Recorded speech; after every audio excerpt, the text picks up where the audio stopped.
ಪಂಚಾಯತಿಯ ಸದಸ್ಯರೇ, ಈ ದಾನಮ್ಮ ದೇವಿ ಜಾತ್ರೆ ಮಹೋತ್ಸವದಲ್ಲಿ ಪಾಲ್ಗೊಂಡ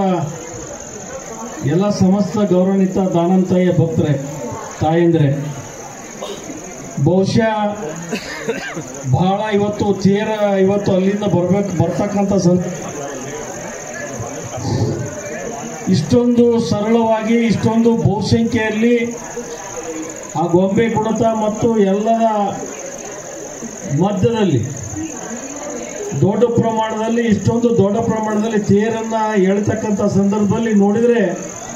ನನಗನ್ನಿಸ್ತದೆ ಇವತ್ತು ಶ್ರೀಶೈಲದಲ್ಲಿ ಇರ್ತಕ್ಕಂಥ ತೇರ್ ಜಗದಂಗ ಆಯ್ತು ಅಂತ ನಾನು ಬಯಸ್ತೀನಿ. ಯಾಕಂದ್ರೆ ನಾನು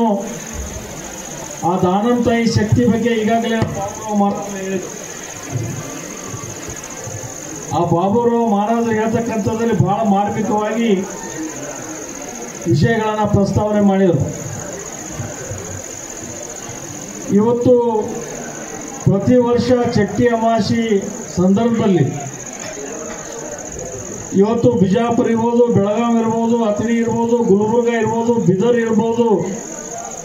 ಹುಬ್ಳಿ ಧಾರವಾಡ ಇರ್ಬೋದು ಮತ್ತು ಮಹಾರಾಷ್ಟ್ರದಲ್ಲಿ ಇರ್ತಕ್ಕಂಥ ಪ್ರತಿಯೊಬ್ಬರು ಕೂಡ ಈ ಚಟ್ಟಿ ಅಮಾವಾಸ್ಯೆ ಸಂದರ್ಭದಲ್ಲಿ ಪಾದಯಾತ್ರೆ ದಾನಮ್ಮ ತಾಯಿಯ ಆಶೀರ್ವಾದವನ್ನು ಬರ್ತಕ್ಕಂಥ ಭಕ್ತರು. ನಾನು ಬೆಳಗ್ಗೆ ನೆಸಿಗ್ನಲ್ಲಿ ಬರಬೇಕಾದ್ರೆ ಕಾಲಲ್ಲಿ ಯಾವುದೇ ಹಾಕೊಳ್ಳದೆ ಬರೇ ಗಾಲೇ ತಾಯಂದ್ರು, ಯುವಕರು, ಹಿರಿಯರು, ವಯಸ್ಸಾದವರು ಕೂಡ ಆ ತಾಯಿ ಹೆಸರಿನಲ್ಲಿ ಇವತ್ತು ಪಾದಯಾತ್ರೆ ಮಾಡ್ಕೊಂಡು ಬರ್ತಕ್ಕಂಥದ್ದು ನೋಡಿದ್ರೆ ಇವತ್ತು ಅತಿ ಹೆಚ್ಚಿನ ಒಂದು ಶಕ್ತಿ ಇರತಕ್ಕಂಥ ತಾಯಿ ಯಾರಾದರೂ ಇದ್ರೆ ಅದು ದಾನಮ್ಮ ತಾಯಿ ಅಂತಕ್ಕಂಥ ಮಾತನ್ನ ಹೇಳಿಕ್ಕೆ ನಾನು ಬಯಸ್ತೇನೆ. ಬಂಧುಗಳೇ, ಬಹಳ ಯಾರು ಮನಸ್ಸಿನಿಂದ ಹೃದಯ ಬಿಚ್ಚಿ ತಾಯಿಯಲ್ಲಿ ನಾವು ಬೇಡ್ಕೊಂಡ್ರೆ ಎಲ್ಲರಿಗೆ ಕಣ್ಣಿಲ್ಲದವ್ರಿಗೆ ಕಣ್ಣು ಕೊಡ್ತಕ್ಕಂಥ ಶಕ್ತಿ ಯಾರಿಗೆ ಇವತ್ತು ಅವ್ರ ತ್ರಾಸಿನಲ್ಲಿದ್ರೆ ಅವ್ರ ಬಳಿ ಹೋಗಿ ಮನವರಿಕೆ ಮಾಡಿಕೊಂಡು ತಾವು ತಾಯಿಯಲ್ಲಿ ಪ್ರಾರ್ಥನೆ ಮಾಡಿಕೊಂಡ್ರೆ ಪ್ರತಿಯೊಬ್ಬರಿಗೆ ಸೇವೆಯನ್ನ ಮಾಡ್ತಕ್ಕಂಥವ್ರಿಗೆ ಇವತ್ತು ಈ ಜೀವನದಲ್ಲಿ ಯಾರಿಗೆ ಕೈ ಬಿಡಲಾರದ ಶಕ್ತಿ ಇರ್ತಕ್ಕಂಥ ದೇವರು ಯಾರಾದ್ರೂ ಇದ್ರೆ ಅದು ದಾನಮ್ಮ ತಾಯಿ ಅಂತಕ್ಕಂಥ ಮಾತನ್ನ ಹೇಳಿಕ್ ನಾನು ಬಯಸ್ತೀನಿ. ಯಾಕೆ ಈ ಮಾತನ್ನ ಹೇಳ್ತೀನಪ್ಪ ಅಂತಂದ್ರೆ, ನಾನು ಕೇವಲ 1 ವರ್ಷ ಅವಧಿಯಲ್ಲಿ